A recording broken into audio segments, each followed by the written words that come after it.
Hey everybody, this is Dr. Joe Borio, this week's Thought Flash with Chiropassion Consulting. Welcome. Our announcements. Number one, November 3rd and 4th, my office, right in my office, where I've seen over 600 people in one day. I personally have adjusted over 600 people in a day many, many times. You're going to get to see it. You get to see the layout. You get to see the computer system. We're using Chiropouch, which is a sponsor for the event as well. You get to see the tables, the equipment, the layout, the whole gig. So you get to kind of feel what it's like to be in the office and see how it's laid out. I'm sure that alone is worth a lot. And then on top of that, we're going to bring Billy DeMoss in. Dr. Billy DeMoss, you got to love him. He's going to speak for us as well. It's going to be Friday night. We usually start things around 5 and it goes to 9 o'clock at night, and then we're going to do all day Saturday. Friday night's always our philosophy extravaganza, and then Saturday all day it's going to be nuts and bolts and different speakers. It's going to be unbelievable. I want to share my wall with you here. I've got a couple of great pictures that I want to share, but obviously BJ Palmer, the man. I always think it's nice to put pictures of people that you admire, people that mean something to you. My parents, I got my mother and my father in my office. I got BJ, I got Dee Dee, I got Mabel, I've got Harvey Lillard, along with Stevenson and so forth. So I got people looking over me. I got pictures on my ceiling of people looking down on me so that they can make sure that I'm doing the job that they set out to do. Today's Christopher Columbus Day. It's Monday, and I took the day off from the office. I normally don't. I wanted to spend a little bit more time with my kids, and I wanted to spend a little bit more time just kind of in a family zone. We had an absolutely phenomenal day. I coach my son's football, as you guys know, so yesterday we had a full day of football and a lot of fun. I usually do my Thought Flash on Sunday, but I knew today was off, and I wanted to do it on Columbus Day. And I'll tell you why. Christopher Columbus was the man. Now, I say that Christopher Columbus demonstrated so many phenomenal qualities of a successful person. And it's why we talk about a guy, 600 years later. I mean, that's why you talk about Christopher Columbus. 1492, 1500, he sails the ocean blue in the Nina, the Pinta, and the Santa Maria. Okay, and there are 3 ships, and he couldn't get any funding from the Italian government. He was from Portofino, near Genoa, and he could get no money. And he went and he went and he asked and he asked and he asked, and the government said no. And he said, "Geez, I got this great idea for a trade route to the West Indies, and I know the world's round; it's not flat. And as a result, I can circumvent this area. I can go in a circle, and I can find a shorter route because what they had to do is they had to go out of the Pillars of Hercules. They had to go out between Spain and Africa, right? The 2 pillars, and they go around Africa and then all the way across. He figured he could go right around. I mean, so he's thinking, but he gets these small, they're very small ships. And you think of these big ocean liners, they're very small ships, and he embarks on a journey. He has no idea where he's going, and like I said, Rome wouldn't give him any more money to do this expedition, so he goes to Spain, and he exhausts his resources, and rather than saying, okay, I mean, the average man probably would have quit, the first few times they went to Rome, maybe the first time, maybe the average guy would have never even asked Rome, hey, it's a good idea, but the hell with it, But no, he goes to Rome and asks multiple times. Then he goes to Spain. He doesn't give up there. He gets money from the Queen and to fund his expedition. And sure enough, he takes off in these wooden ships with small crew, and he sails across the world. I mean, he has no idea where he's going. They got this section where he's looking up and he's reading the stars, but you got to understand something. He's in land that or waters, in seas that no one has charted before. Certainly no known person has charted before. Not to get into that whole controversy who discovered America first, was it the Vikings or the Chinese or whatever, I don't know. But based upon that, he has no idea where he's going. No idea. And he sails across the ocean, and he finds what he thought was the Indies, which happened to be the southern Caribbean of North America. And then he comes back. Then he's got to come back. So he doesn't have GPS. They don't have Coast Guard if things don't work out for you. I mean, there's so many great qualities, because one of the things I talked about a few thought flashes ago was that life's a lot easier, you know, if you find something you believe in, if you find a cause, and life becomes livable and more livable, I guess, or tolerable, or easier, or simpler. Maybe those are better ways to describe it. If you find something that you're willing to die for.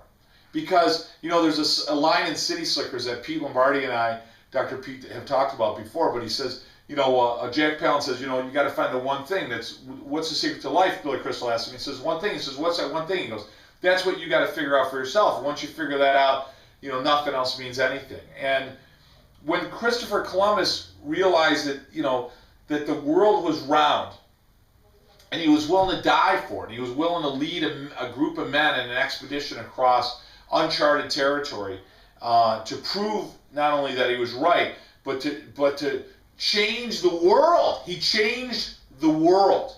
You know, so now we celebrate a day in America. There's a main street through Rome, which is Christopher Columbus Drive, which I've been on many times, which is massive.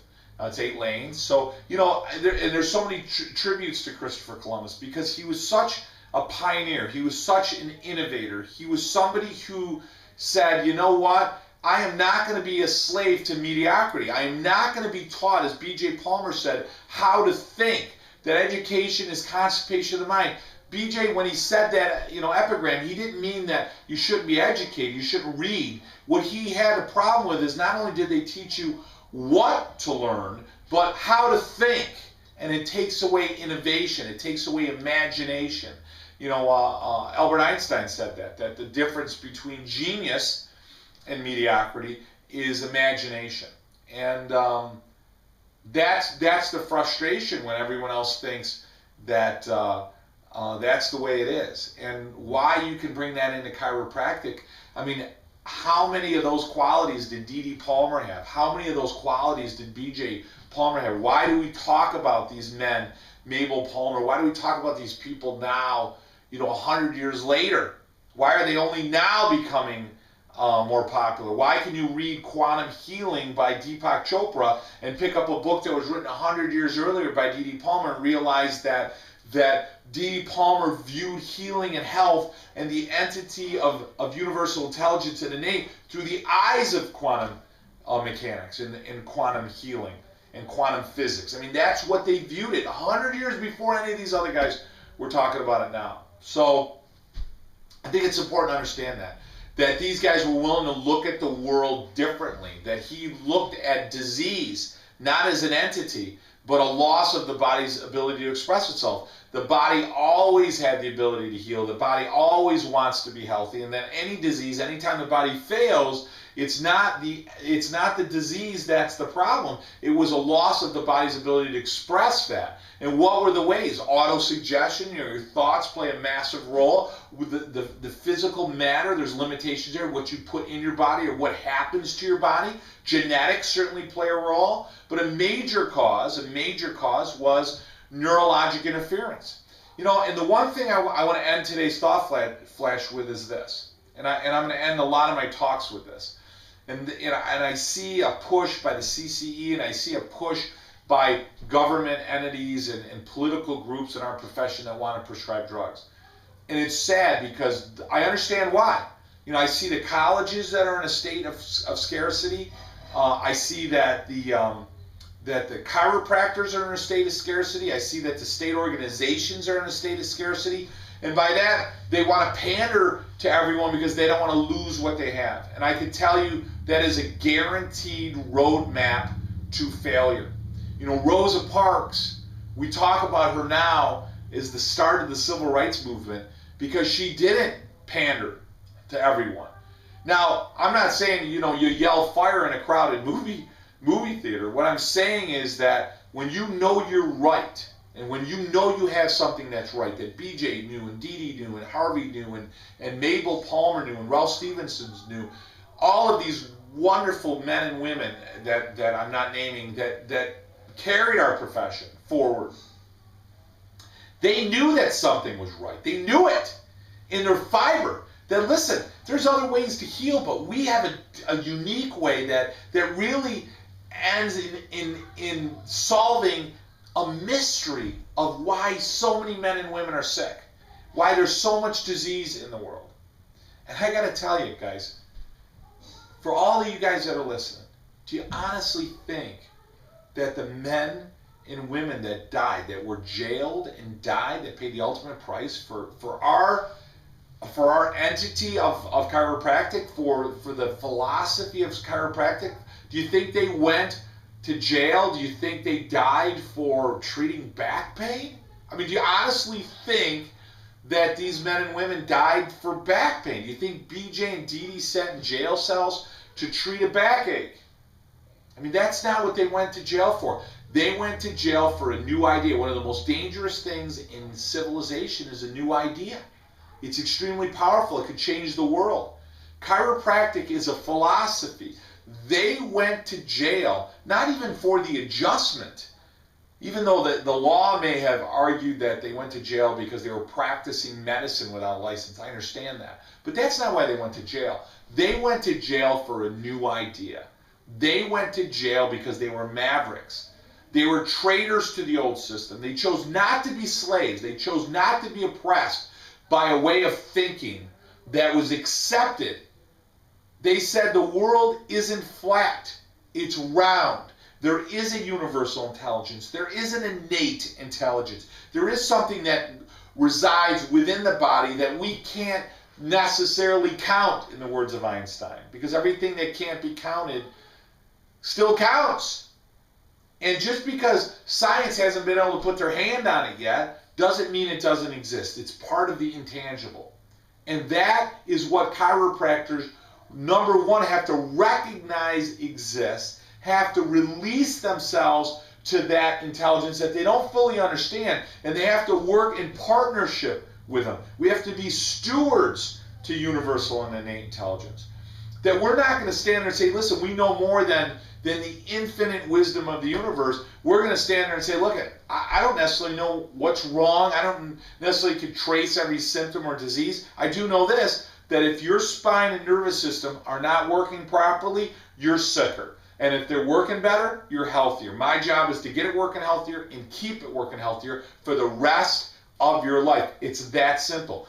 That, my friend, is Christopher Columbus. That, my friend, is saying the world isn't flat, it's round, and we are going to change the world. And I hope you join with me, because I got to tell you, one of the ways I always end my public speaking and speeches is that are we the generation? You know, every generation has the opportunity for greatness. I want to be, as selfish as it may seem, I want to be that generation. I want to be in that group of men and women that want to change the world, that want to push the needle, that want to make chiropractic the #1 health profession in the world. Not out of arrogance, not out of competition, because it's right.